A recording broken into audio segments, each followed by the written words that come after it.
नमस्कार दोस्तों, स्वागत करता हूं आपका अपने इस YouTube चैनल में।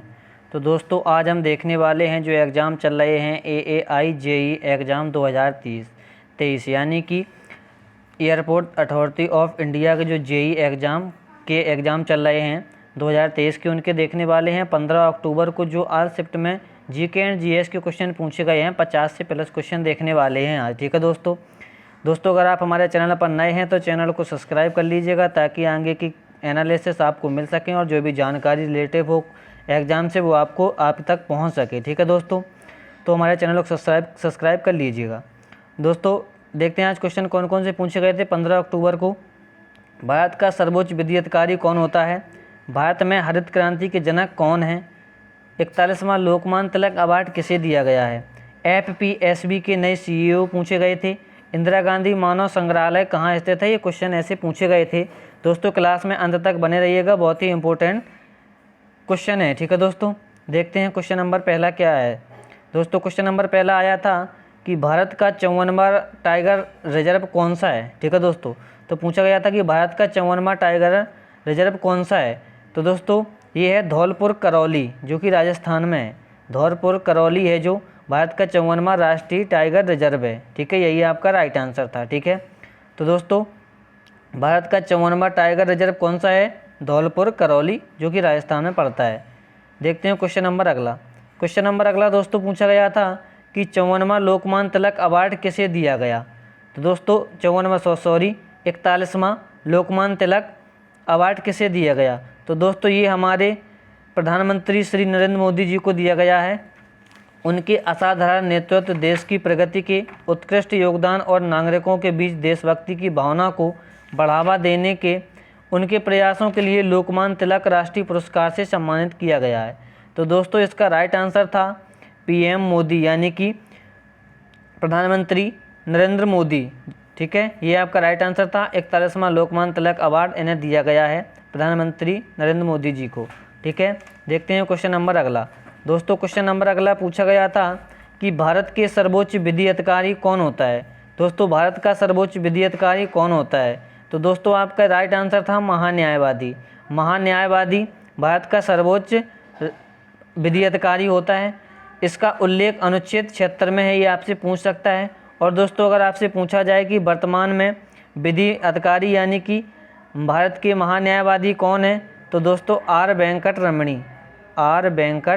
रमणी, ये दोस्तों भारत के महान्यायवादी हैं, आपको नोट कर लेना है। ठीक है, तो दोस्तों, इस क्वेश्चन का आंसर था भारत के सर्वोच्च विधि अधिकारी कौन होता है भारत का? तो दोस्तों, महान्यायवादी होता है। इसका उल्लेख अनुच्छेद संविधान के 76 में किया गया है। देखते हैं क्वेश्चन नंबर अगला।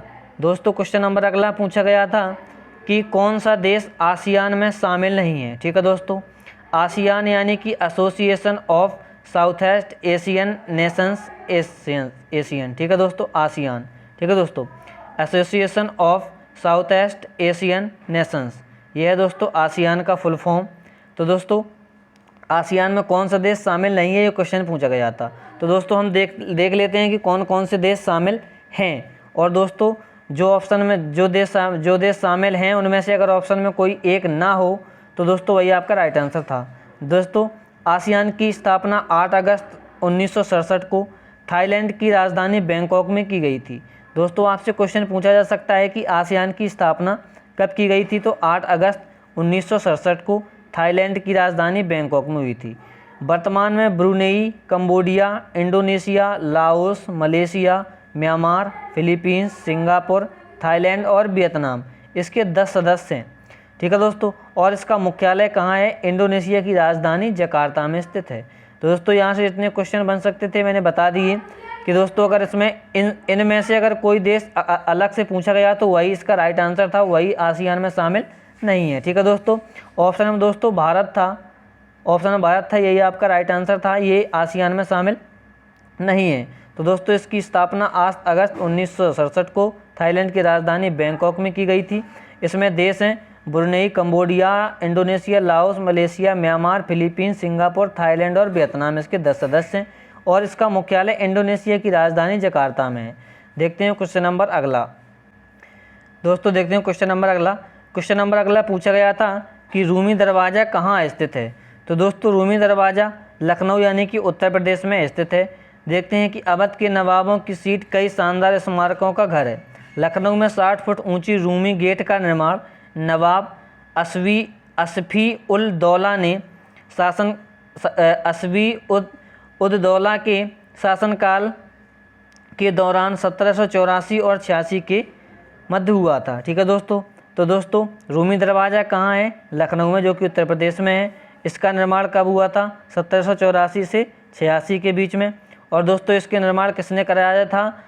असफी उद दौला ने। ठीक है दोस्तों, इसका निर्माण कराया था। तो रूमी दरवाज़ा कहाँ है? लखनऊ में। ये आपको याद कर लेना है। देखते हैं क्वेश्चन नंबर अगला क्या पूछा गया था। क्वेश्चन नंबर अगला पूछा गया था कि स्पेस डे कब मनाया जाता है। दोस्तों ये स्पेस डे कब मनाया जाता है, किस दिन मनाया जाता है? तो दोस्तों ये मनाया जाता है 23 अगस्त को मनाया जाएगा, जिसमें दोस्तों पीएम नरेंद्र मोदी के अटूट भरोसे ने वैज्ञानिकों को प्रेरित किया है। इसलिए कैबिनेट ने मंजूर किया है कि 23 अगस्त का दिन राष्ट्रीय अंतरिक्ष दिवस के रूप में मनाया जाएगा। ठीक है दोस्तों। तो दोस्तों स्पेस डे यानी कि अंतरिक्ष डे कब मनाया जाएगा? 23 अगस्त को। ठीक है दोस्तों। देखते हैं क्वेश्चन नंबर अगला। क्वेश्चन नंबर अगला दोस्तों पूछा गया था कि किस राज्य की सीमा म्यांमार से नहीं लगती है। ठीक है दोस्तों। तो दोस्तों म्यांमार से किस देश की सीमा नहीं लगती है?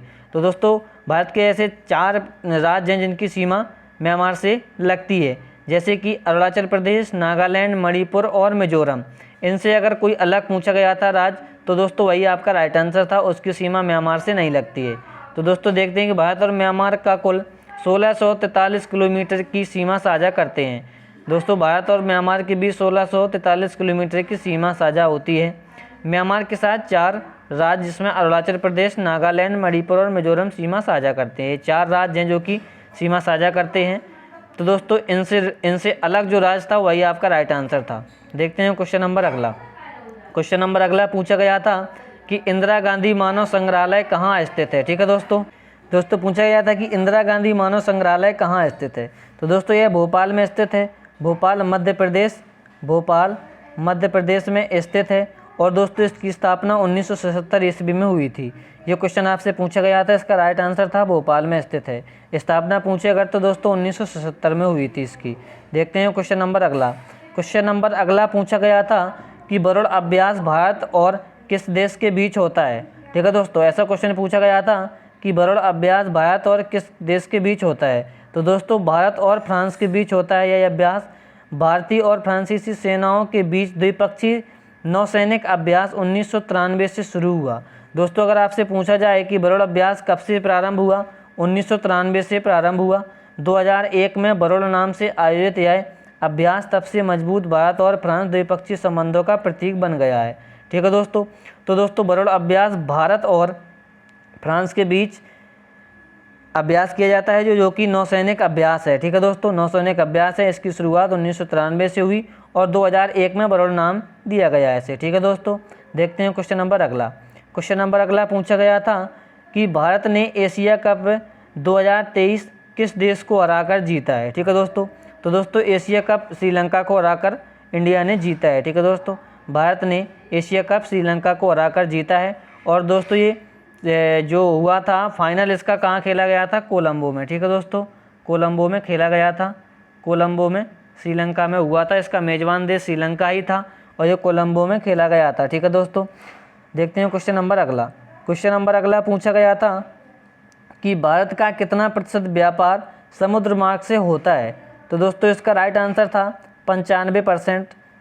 95% व्यापार है जो भारत का समुद्री मार्ग से होता है। 95% व्यापार भारत का समुद्री मार्ग से होता है। देखते हैं क्वेश्चन नंबर अगला क्या पूछा गया था। क्वेश्चन नंबर अगला दोस्तों था कि भारत में हरित क्रांति के जनक कौन है। ठीक है दोस्तों, भारत में हरित क्रांति के जनक कौन है। तो दोस्तों भारत के हरित क्रांति के जनक MS स्वामीनाथन को माना जाता है। MS स्वामीनाथन को माना जाता है भारत में हरित क्रांति का जनक। हरित क्रांति की शुरुआत दोस्तों 1965 से और 68 के मध्य हुई थी। ठीक है दोस्तों, 1965 और 68 में हुई थी हरित क्रांति की शुरुआत। ठीक है दोस्तों। तो दोस्तों भारत में हरित क्रांति का जनक MS स्वामीनाथन को माना जाता है। ठीक है। देखते हैं क्वेश्चन नंबर अगला, यही आपका राइट आंसर था। क्वेश्चन नंबर अगला था कि वर्तमान में नौसेना अध्यक्ष कौन है। ठीक है दोस्तों, वर्तमान में नौसेना अध्यक्ष पूछा गया था आपसे। हम दोस्तों तीनों सेनाओं के अध्यक्ष देख ले रहे हैं। जैसे कि भारतीय सेना के अध्यक्ष कौन है? ठीक है, मनोज पांडे हैं। और भारतीय नौसेना के अध्यक्ष कौन है? Admiral R Hari Kumar. ठीक है दोस्तों, आर हरि कुमार नौसेना के अध्यक्ष हैं। और दोस्तों वायुसेना के अध्यक्ष कौन है? Chief marshal B R Chaudhary. ठीक है दोस्तों, chief marshal B R Chaudhary हैं आपके वायुसेना के अध्यक्ष। और आर हरि कुमार नौसेना के अध्यक्ष हैं। और भारतीय सेना के अध्यक्ष कौन है दोस्तों? मनोज पांडे, यानी कि थल सेना, जल सेना और वायुसेना, इन तीनों के आपको हमने अध्यक्ष बता दिए। कोई भी पूछा जाए तो आप याद कर लीजिएगा। आज नौसेना का पूछा गया है, हो सकता है कि कल पूछ दिया जाए कि वायुसेना या थल सेना का। देखते हैं क्वेश्चन नंबर अगला। क्वेश्चन नंबर अगला पूछा गया था कि राष्ट्रीय सौर ऊर्जा संस्थान का मुख्यालय कहाँ स्थित है? ठीक है दोस्तों, तो राष्ट्रीय सौर ऊर्जा संस्थान का मुख्यालय है गुरुग्राम, हरियाणा में स्थित है। ठीक है, गुरुग्राम हरियाणा में स्थित है। राष्ट्रीय सौर ऊर्जा संस्थान का मुख्यालय गुरुग्राम हरियाणा में है। और इसकी स्थापना 2013 में, स्थापना वर्ष 2013 है। ठीक है दोस्तों, देखते हैं क्वेश्चन नंबर अगला।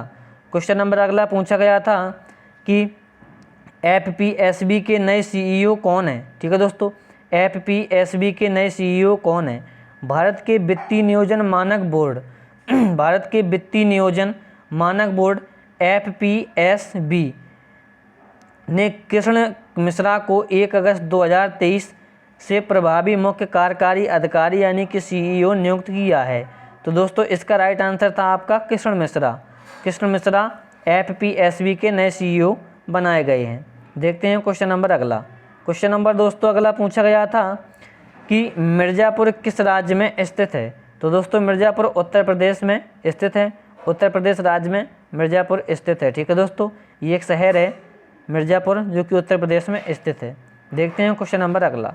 दोस्तों क्वेश्चन नंबर अगला पूछा गया था कि किस बैंक ने नए कस्टमर के लिए ग्रीन कार्ड देना शुरू किया है? ठीक है दोस्तों, ये क्वेश्चन पूछा गया था कि किस बैंक ने नए कस्टमर के लिए ग्रीन कार्ड देना शुरू किया है? तो दोस्तों स्टेट बैंक ऑफ इंडिया यानी कि SBI बैंक ने नए कस्टमर को ग्रीन कार्ड देना शुरू किया है।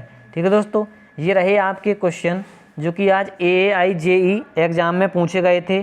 ठीक है दोस्तों, आशा करता हूँ क्लास आपको अच्छी लगी होगी। ठीक है, तो दोस्तों को शेयर कीजिएगा और लाइक, कमेंट और सब्सक्राइब भी कर लीजिएगा अगर हमारे चैनल पर नए हैं। ठीक है दोस्तों, अगली वीडियो देखने के लिए चैनल को सब्सक्राइब कीजिएगा। ठीक है, मिलते हैं अगली वीडियो में। जय हिंद।